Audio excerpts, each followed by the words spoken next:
consagrarnos a Dios.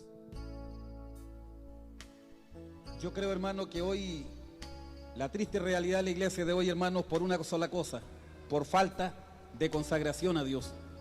Simplemente eso, hermanos. Y si nosotros no estamos dispuestos a consagrarnos a Dios, no tenemos a nadie más que responsabilizar, a nadie más a quien endosar o querer traspasar nuestras culpas, nuestra responsabilidad, sino que a nosotros mismos. Cada cual está como quiere estar, hermanos. Si yo quiero estar bien ante Dios, yo sé lo que debo hacer. Si usted quiere estar bien delante del Señor, usted sabe lo que tiene que hacer. Y una persona que vive una vida consagrada a Dios no tendrá excusas, no tendrá pretextos, no tendrá explicaciones. Sencillamente, hermano, yo creo que la mejor explicación será su realidad de vida ante Dios. A veces alguien nos pregunta cómo estamos espiritualmente. Quizás a veces no sea tan oportuno, tan pertinente hacer esa pregunta. Pero lo que Dios nos quiere a nosotros es que seamos consagrados. Le voy a explicar de qué se trataba el nazareato. Hay enseñanzas gloriosas en la Biblia cuando uno empieza a mirar el plan de Dios, pero a través de la palabra, de las Escrituras. ¿Recuerda usted, por ejemplo, que Dios le prometió a Abraham, el patriarca, el padre de la fe, aquel hombre llamado amigo de Dios, que le daría una descendencia grande, innumerable como las arenas del mar, incontable como las estrellas del firmamento? Alguien ha dicho, amados hermanos, que ese pueblo innumerable o incontable como la arena del mar está hablando de Israel, pero aquel pueblo incontable como las estrellas del firmamento está hablando de la iglesia, hermanos. Hay dos pactos en el Antiguo Testamento, ¿cierto? O sea, en la Biblia, Antiguo y Nuevo Testamento. De allí, de los lomos de Abraham, hermanos, salieron sus hijos. Y también de allí, de los lomos de Abraham, fue formado el pueblo de Israel. Pueblo que estuvo, hermano, cautivo 430 años, siendo bien preciso, a la luz de la palabra del Señor.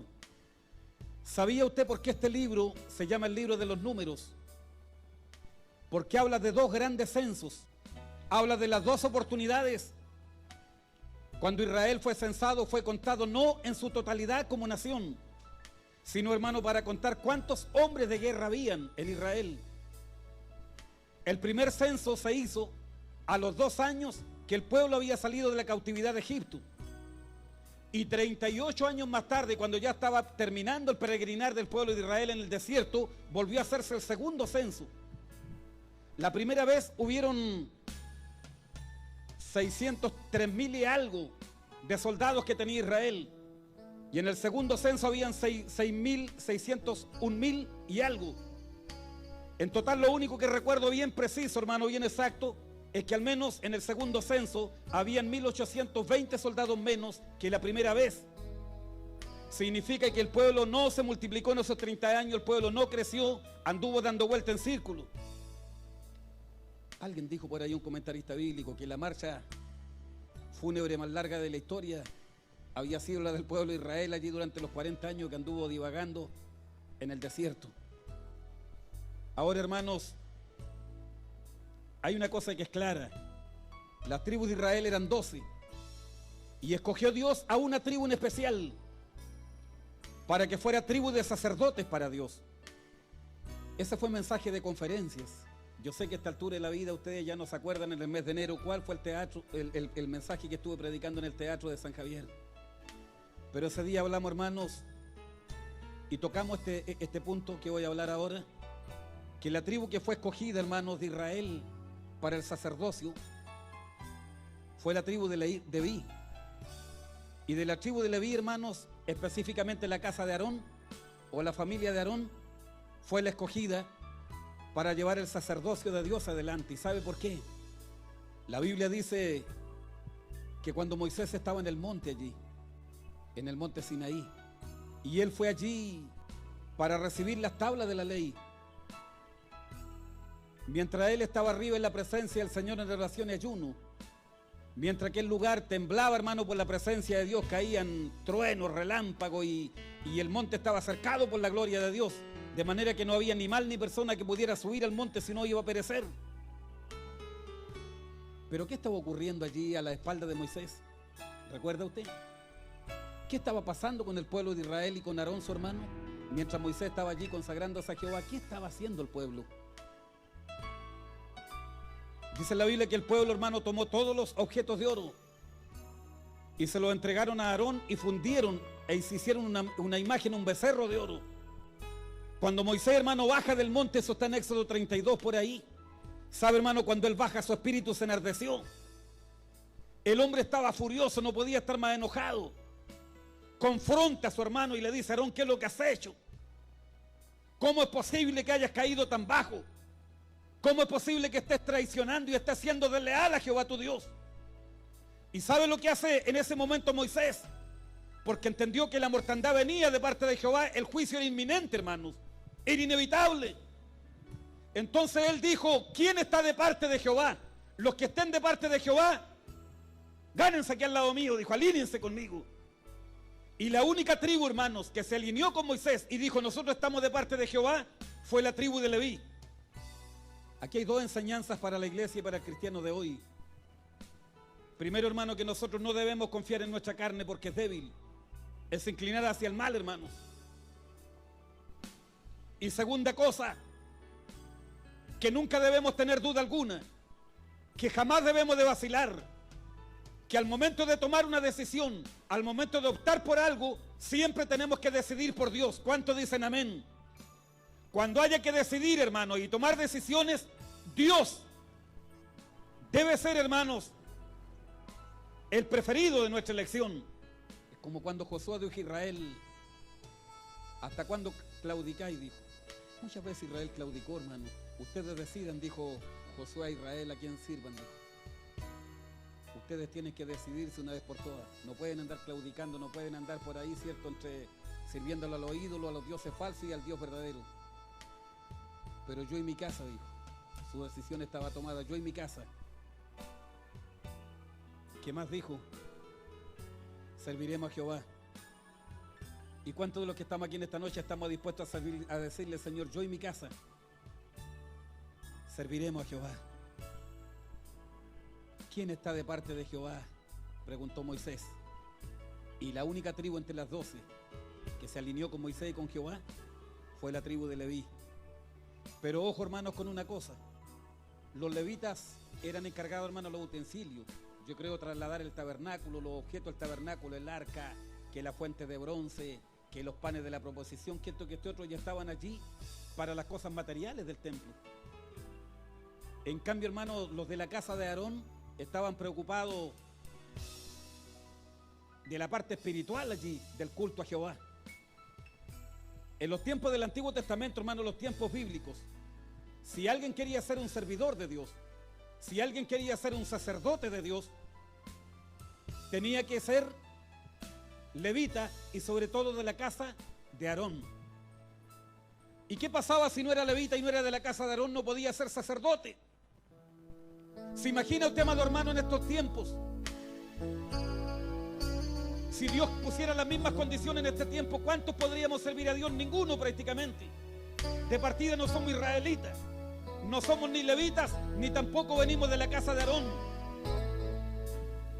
Entonces este Dios grande en amor y en misericordia abre una puerta lateral, por así decirlo, para que todos los que quieran ser sacerdotes y reyes con Cristo, de acuerdo a Apocalipsis 1:5 o a 1 de Pedro capítulo 2 verso 9, hoy en día se abrió una puerta lateral para el servicio a Dios, para nuestra consagración al Señor.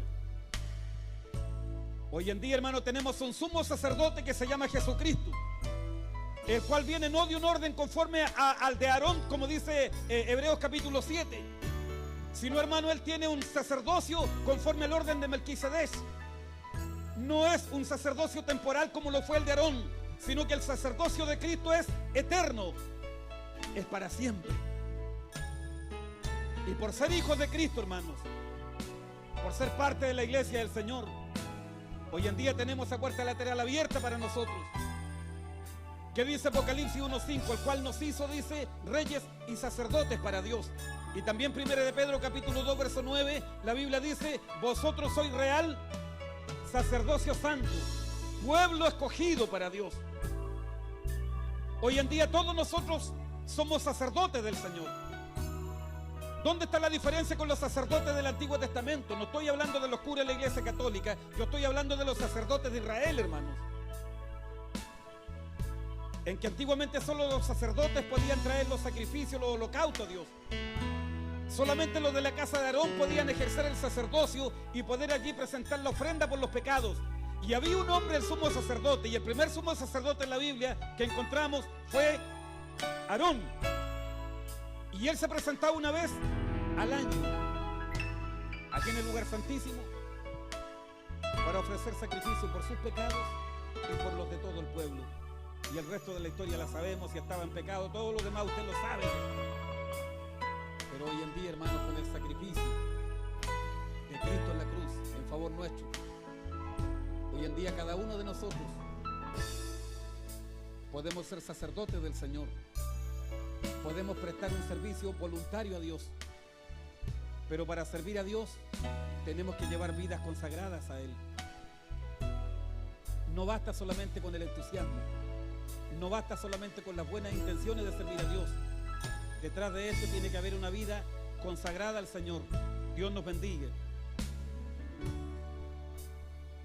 Días atrás conversaba con un hermano y él me decía, a veces uno tiene el deseo de hacer muchas cosas, pero me gustó la palabra que Dios nos entregó, dijo ese mensaje, cuando Dios nos decía, pero todavía te falta. Yo creo, hermano, que es una locura, es una imprudencia, es una decisión insensata el pretender prestar un servicio a Dios sin llevar una vida consagrada delante de Él. No sé si me está entendiendo. No es malo tener deseo de servir a Dios. No es malo de querer hacer cosas por el Señor. No es malo tener toda la buena intención y el buen deseo de hacer algo útil por la obra de Dios. Pero lo que Dios necesita es que tengamos vidas consagradas a Él. Vidas apartadas para el Señor. Y eso es lo que nos está faltando, hermano. Aparte de los deseos, tenemos que agregarle consagración. Estamos entendiendo la palabra. Porque si no llevamos vida consagrada a Dios, no hay respaldo de Dios, hermano. Si hacemos cosas, la haremos por nuestra propia cuenta. Pero ¿qué podemos hacer de nosotros mismos, hermanos, si Dios no es con nosotros? ¿Será importante que en lo que hagamos nosotros tengamos el respaldo del Señor? ¿Qué dice usted? ¿Será importante? Porque esto no es con fuerza, no es con ejército, es con el Espíritu del Señor. Y Dios da el Espíritu a los que le obedecen, dice la Escritura. ¿Qué nos enseña, hermano, el nazareato? En el Antiguo Testamento, Jehová ordenó que solo de la casa de Aarón y de la tribu de Leví podían ser sacerdotes. De esta forma la puerta estaría cerrada para los que quisiesen servir. Por la gracia de Dios, una puerta lateral fue abierta para las personas que quisiesen consagrarse al Señor para servirle. El nazareato es para todos, incluso, escúcheme bien, para las mujeres. Todos los santos del Nuevo Testamento están incluidos en el principio del nazareato. No somos de la tribu de Leví, ni de la casa de Aarón. ¡Cuánta misericordia! Es verdad, hermanos. El principio del nazareato es la consagración voluntaria. No es asunto de ser ordenado o designado. Por ejemplo, Samuel no era levita, sino era de la tribu de Efraín, pero llegó a ser sacerdote, juez y profeta de Israel al ser consagrado y separado para Dios. Y en esta noche, hermano, vamos a hablar primero de ser separados del placer del mundo. Dice que allá a la persona que tomaba el voto del nazareato se le prohibía la uva, fuera seca o fresca, el vino, el vinagre. ¿Y cuál es la enseñanza o la moraleja de esto, hermanos? Significa el placer del mundo o el gozo terrenal. Y muchos han sido arruinados por el vino de los placeres mundanales. ¿Recuerda usted lo que yo le contaba? Cuando día atrás yo veía muchos comandos descender del cielo, yo tuve algo que fue real para mí, yo lo viví. Y ahí estábamos todos metidos, ¿cierto? Y alguien dijo, ahí vienen nuestros soldados, ahí vienen nuestros guardianes, podemos dormir y no descansar tranquilos. Pero ahora habló alguien con una voz con mucha autoridad, dijo, no es tiempo de dormir ahora ni nunca. Y en eso me acuerdo yo que cuando vieron los soldados, todo eso alguien se entusiasmó y se pegó hasta un CHI ahí en el sueño. Y eso al que estaba arriba no le gustó mucho. Yo digo, ¿cuántas veces, hermano, queremos ser usados por Dios? Pero todavía hay muchas cosas que nos atan y que nos tienen anclados aquí en esta tierra.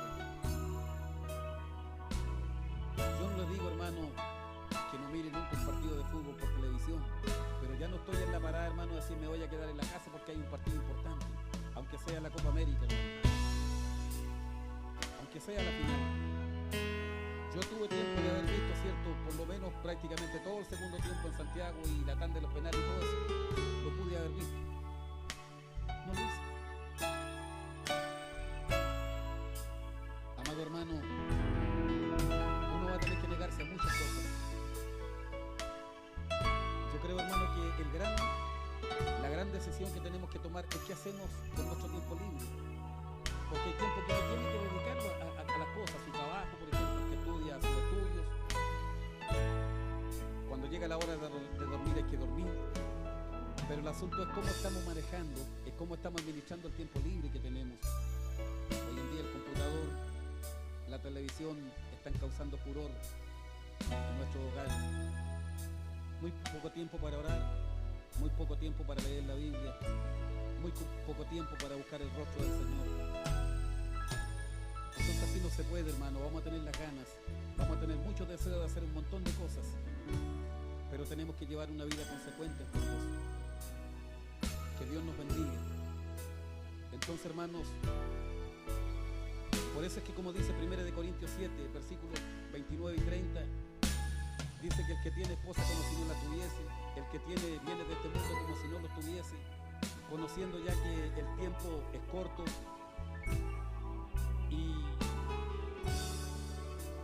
Y aquí, hermanos, quien tenga una profesión, un oficio, debe ser un pretexto para sobrevivir. Pero yo creo que el objetivo y el motivo principal, cuando uno entiende por qué uno está dentro del Evangelio, por qué uno forma parte del reino de Dios, por qué hoy en día uno es un hijo de Dios, somos sacerdotes. Hoy en día, hermanos, ¿sabe lo que Dios manda buscando? Ese servicio voluntario de los cristianos. Dios no nos quiere que hagamos las cosas por obligación. Dios quiere que hagamos las cosas de buena voluntad, hermano, le podamos servir voluntariamente al Señor. Pero para servir a Dios, hermano, tenemos que irnos apartando y separando de cosas que nos impiden llevar una vida por completo consagrada al Señor. Hoy en día no es tan difícil, hermanos. Empezar a analizar el nivel de consagración a veces depende de qué temas conversamos. Ya cada vez en estos últimos años más difíciles hay personas que hablen solamente de las cosas del Señor, que hablen de las cosas espirituales, que nos conversen de la palabra del Señor, por ejemplo. Gente que a lo mejor cuenten testimonios de lo que Dios ha hecho en sus vidas. Hoy en día nuestros temas de conversación empezamos aquí, pasamos por la política y la educación, pasamos por la bancarrota de Grecia y al final llegamos no sé dónde. Pero poco estamos conversando de las cosas del Señor. Y esto es un fiel reflejo que algo no está funcionando bien en nosotros. Pero con esto no es que seamos negativos, hermano. Precisamente Dios nos habla para que aquellas cosas que no andan bien las podamos mejorar con la ayuda de Él, porque es posible cambiar y es posible mejorar. Si hemos estado sirviéndole chilla y fríamente a Dios, podemos consagrarnos a Él y entregarnos de lleno al Señor. Eso es lo que Dios quiere. Tenemos que ser separados también de la gloria personal. En Números capítulo 6, verso 5, dice la Biblia: y todo el tiempo del voto de su nazareato no pasará navaja sobre su cabeza hasta que sean cumplidos los días de su apartamiento a Jehová, será santo, dejará crecer su cabello. Eso es importante, hermano, separado de la gloria personal. Después le voy a explicar más. En 1 Corintios 11, 14 dice la Biblia que el cabello largo es deshonroso para el hombre. Hay que estar listo para sufrir vergüenza por el Señor. Como dice Hebreos 13, el vituperio. También tenemos que estar separados de los afectos naturales. El nazareo debía estar libre de contaminación de la muerte. Los parientes más cercanos tipifican nuestros afectos naturales. En nuestro servicio a Dios, ninguna relación natural puede contaminarnos. Le voy a explicar los afectos naturales. Mire lo que dice la Biblia acá. Dice, todo el tiempo que se aparte para Jehová, no se acercará persona muerta, ni aun por su padre, ni por su madre, ni por su hermano, ni por su hermana. Podrá contaminarse cuando mueran, porque la consagración de su Dios tiene sobre su cabeza. Oiga, que era delicado ser un nazareo. La persona tenía que consagrarse y dedicarse a Dios de tal forma que aunque hubiera sido un hermano o una hermana, aunque hubiera sido el papá, la mamá, aunque hubiera sido el ser más querido en este mundo que había muerto, no podía tocarlo porque se contaminaba, hermanos. Esto habla de los afectos naturales. ¿Cuántas veces, hermano, hay muchos cordones umbilicales que tenemos que cortar? ¿Sabe, hermano? Cuando se trata de servir a Dios, de amar a Dios y de prestarle un servicio voluntario, Dios tiene que estar primero, los que somos casados, que la mujer, que nuestros hijos, que nuestros parientes. Dios debe ser el primero. La mujer también, hermano. ¿Qué pasa si nosotros nos dejamos llevar por los sentimientos humanos? Podemos, hermano, equivocarnos con respecto a la voluntad del Señor. Hoy, mientras preparaba este mensaje, me acordaba de una experiencia que viví con Dios. Una pura vez le pregunté con respecto a mi hija Miriam: Señor, ¿qué pasa con Miriam? Te pregunto lo mismo que te preguntó mi papá, le dije una vez. ¿Por qué tú lo usaste a él? Le dije, para sanar a este y este otro. Pero ¿qué pasa a veces con la gente que uno ama y acercarnos a uno? Y Dios hasta el día de hoy, audiblemente con palabras, no me ha respondido nada. Solo que lo único esa noche, hermanos, soñé que mientras yo le estaba pidiendo respuesta, dio alguna explicación, hermanos, lo único que me soñaba era que debía seguir predicando, haciendo campañas, predicando en la radio, en el púlpito, y eso es lo que he procurado hacer con la ayuda de Dios. Yo sé que a veces hacer la voluntad del Señor no es fácil, hermanos. Tenemos que aprender a negarnos a nosotros mismos. No podemos tampoco quedarnos autocompadeciendo, sintiendo lástima de nosotros mismos. No sé si está entendiendo la palabra en esta noche. Si usted quiere hacer la voluntad de Dios, su mujer, sus hijos van a tener que quedar en segundo plano. Primero debe estar Dios, hermanos. Con esto quiero decir que estamos en contra de la familia, no. Quiero decir que estoy en contra que el matrimonio funcione bien, no. Sencillamente lo que estoy diciendo esta noche, hermanos, que para ser una persona consagrada a Dios, si la mujer va en la misma parada suya, gloria al Señor. Si la mujer no va en la misma parada suya, primero Dios, por mano. Para la mujer es lo mismo. Si el marido no va en la misma parada suya, primero Dios. Y si el marido va en la misma parada suya, gloria al Señor por ello. Que Dios nos bendiga. Porque no todos los esposos son apoyo para la mujer y no todas las mujeres son apoyo para su marido. Pero no es excusa ni para el hombre y la mujer decir, mira, señores, que mira a mi mujer, es que mira a mi marido. No, hermanos. La consagración debe ser personal a Dios. Así como la salvación es personal, la consagración debe ser personal al Señor. Un nazareo no podía tomar contacto con la muerte, hermanos. Y quiero decirle que cómo podemos evitar la muerte. Hay una muerte, hermanos. Yo sé que a veces uno se fija en el pecado, pero a veces, hermanos, la muerte es peor que el pecado. La muerte contamina, la muerte corrompe.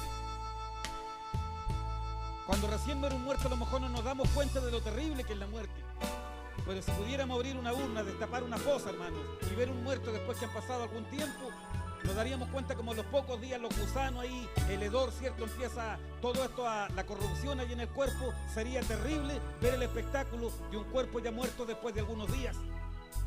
Por lo tanto, hermanos, de acuerdo a Efesios 4:29, la Biblia dice, ninguna palabra corrompida salga de vuestra boca, sino la necesaria, la palabra de la edificación y palabras de gracia salgan de vuestros labios. Hoy en día lo que más está matando a la iglesia, lo que más está matando a los cristianos son los comentarios negativos, hermanos. Y esos comentarios están matando a muchos. A muchos los están empezando a matar gradualmente, hermanos. Que Dios nos cubra en su sangre bendita, que Dios nos dé la sabiduría suficiente, hermanos, para que nuestro cuerpo, hermanos, para que nuestra alma, nuestro espíritu sean depósito para las cosas buenas de Dios. Que nuestros oídos se presten y podamos ponerlos atentos, hermano, para escuchar las palabras de gracia que nos edifiquen a nosotros. Que Dios bendiga a la iglesia entonces. Y cuando escuchemos comentarios negativos, no se quede ahí callado, no se quede en silencio, hermanos, sino que al contrario, refútelos, reviértelo, hermanos. Si usted está escuchando palabras corrompidas, entregue palabras con gracia de Dios. ¿Qué dice la Biblia? Que nosotros somos la luz del mundo, pero también somos la sal de la tierra. Y sabe, hermano, donde quiera que haya sal, allí desaparecen las bacterias, desaparecen los gérmenes.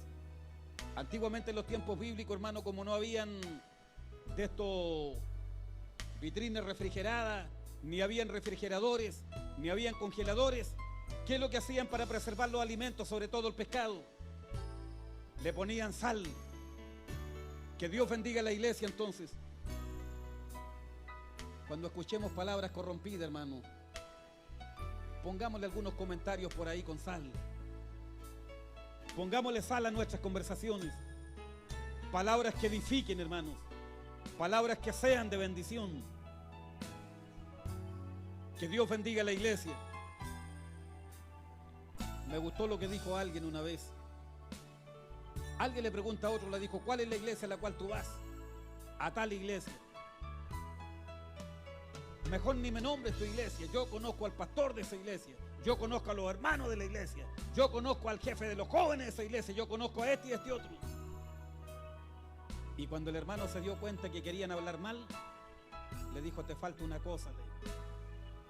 Seguramente es verdad que conoce al pastor y conoce a los hermanos y conoce al jefe de los jóvenes y del coro y conoce a esto y a este otro. Pero te faltó conocer al Señor. Dios bendiga a la iglesia. Lo principal es que conozcamos a Cristo, hermanos. Y cuando conozcamos al Señor, vamos a hablar del Señor, de lo que edifica, de lo que trae bendición, de lo que da vida. No de lo que mata, hermanos, sino de lo que edifica. Bendito sea el nombre del Señor. Hubo un hombre en la Biblia, hermanos, y con este personaje yo quiero terminar el sermón de esta noche. Dentro de los distintos tipos de gobierno que Dios tuvo, existió el gobierno de los jueces. Algunos dicen que fueron 14, otros dicen que fueron 15. ¿Qué fueron los jueces? Incluso hay un libro en la Biblia llamado el libro de los jueces.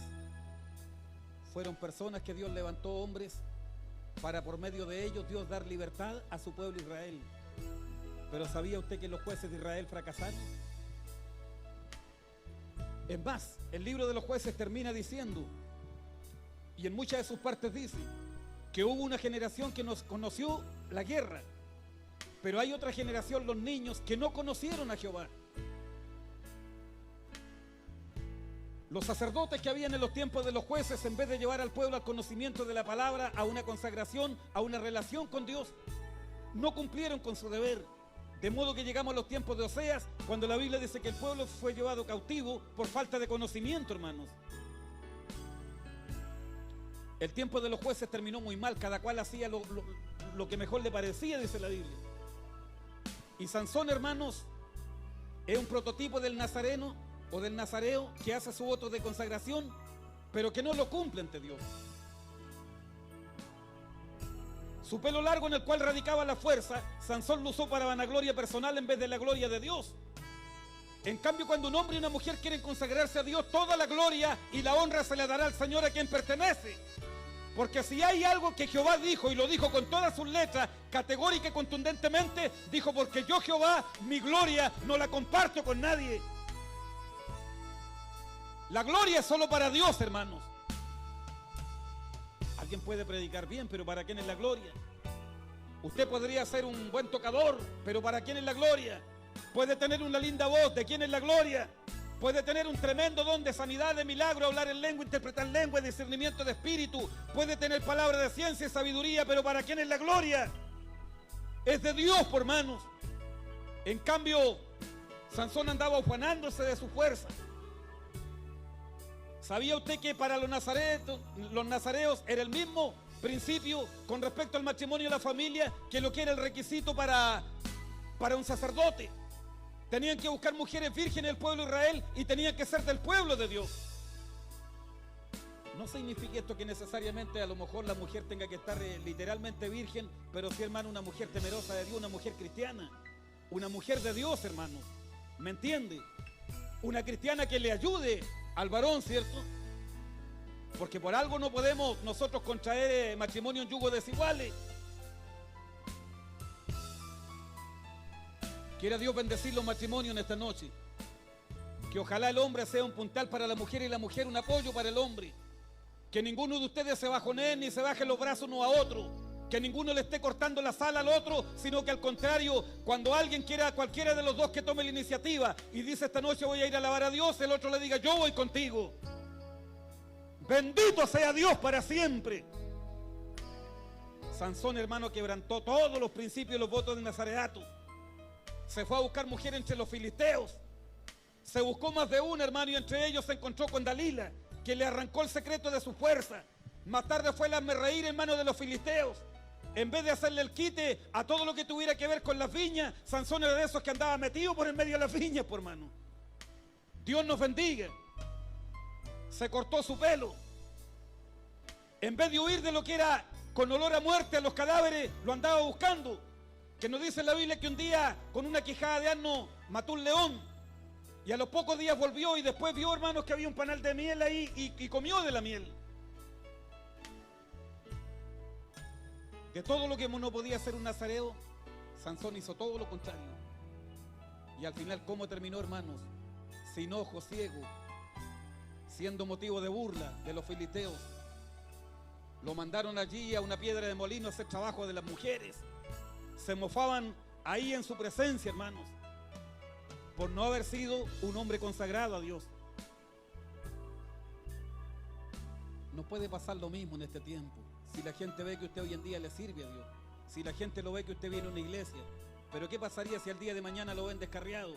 El día de mañana se van a burlar en su cara, van a decir aquí hay uno de los canutos, aquí hay un gloria a Dios, aquí hay un aleluya, aquí hay uno de esos que andaba predicando, aquí hay uno de esos que andaba diciendo texto por la calle, aquí hay uno de esos que levantaba las manos y decía gloria a Dios, y mire hoy en lo que lo vemos haciendo.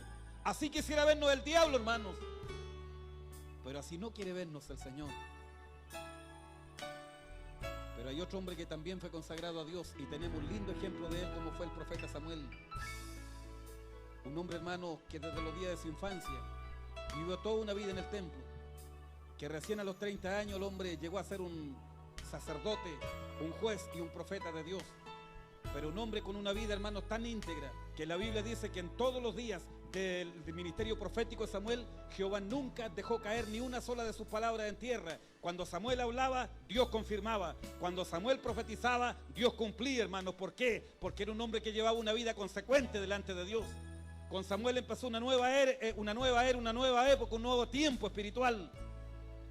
Cuando Samuel emerge allí en el escenario profético en Israel, el sumo sacerdote Elí, hermano, ya estaba ciego, llevaba un ministerio de silla cómodo.